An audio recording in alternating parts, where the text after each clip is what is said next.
La suite de notre série maintenant, nous sommes aux côtés de Benoît Malbert, maître artisan maréchal ferrant. Il parcourt les routes de l'Oise avec son apprenti, son ouvrier. Découvrez ce soir comment il faire un cheval et l'importance de ce geste.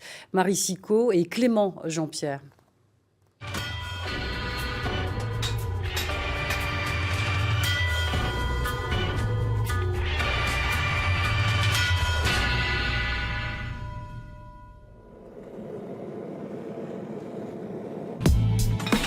Il y a un terme qui dit pas de pied, pas de cheval, donc on n'est pas des poseurs de fer. C'est l'observation qui amène à la réflexion du travail derrière à amener. Avant de poser un fer sur le sabot d'un cheval, il faut bien sûr préparer son pied. Déferrer puis parer, c'est-à-dire enlever le surplus de corne qui s'est accumulé. Lors de cette étape, la tâche du maréchal est de rééquilibrer le pied pour corriger les aplombs. Théo a besoin d'une attention particulière. Je pense qu'il a une blessure de poulain et en pleine croissance, du coup, vu qu'il appuyait beaucoup moins sur ce pied-là, il y a eu un processus qui a fait que le pied s'est refermé, quoi. Une fois que c'est mis en place, c'est compliqué, ça ne bougera plus, quoi. La corne pousse environ d'un demi-centimètre par mois. Un cheval doit être ferré toutes les 5 à 6 semaines et les fers posés dépendent de son activité.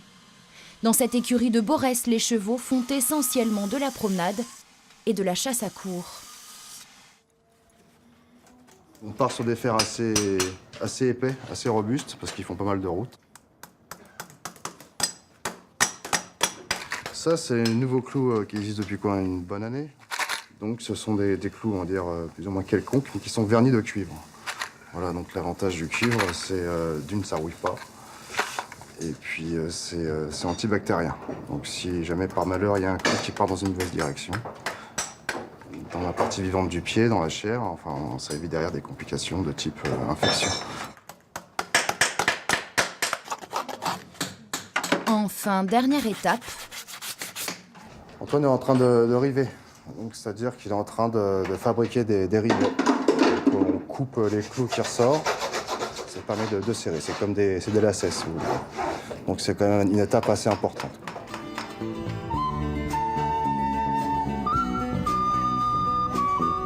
Deux fois par semaine, Benoît se rend chez son fournisseur à La Morlaix. Ce grossiste fournit la majorité des maréchaux. Dans ce département, capitale mondiale du cheval, le savoir-faire de Benoît est reconnu depuis plus de 20 ans. Et il a vu la concurrence s'intensifier avec les années. Il y a beaucoup de jeunes qui s'installent et peu qui s'installent, c'est à la portée de tout le monde. Durer, c'est plus compliqué. Parce qu'il faut savoir gérer sa société, il faut savoir gérer ses clients, fidéliser ses clients, les tenir. Prendre un client, c'est facile, le garder, c'est plus compliqué. Donc voilà, ce qui fait la différence aujourd'hui, c'est son sérieux et tout ça, quoi, et son expérience. Nouer une relation de confiance avec ses clients, cela passe par l'animal. C'est lui permettre de se sentir en sécurité dès les premiers instants de la rencontre. La première chose, c'est de se sentir déjà au mieux, pas de stress, être le plus détendu possible, parce que le cheval est un animal qui ressent la moindre petit stress, la moindre petite. Donc, il faut commencer par là, déjà le mettre en condition, le rassurer, une petite caresse, il faut s'adapter par rapport au cheval, tout simplement.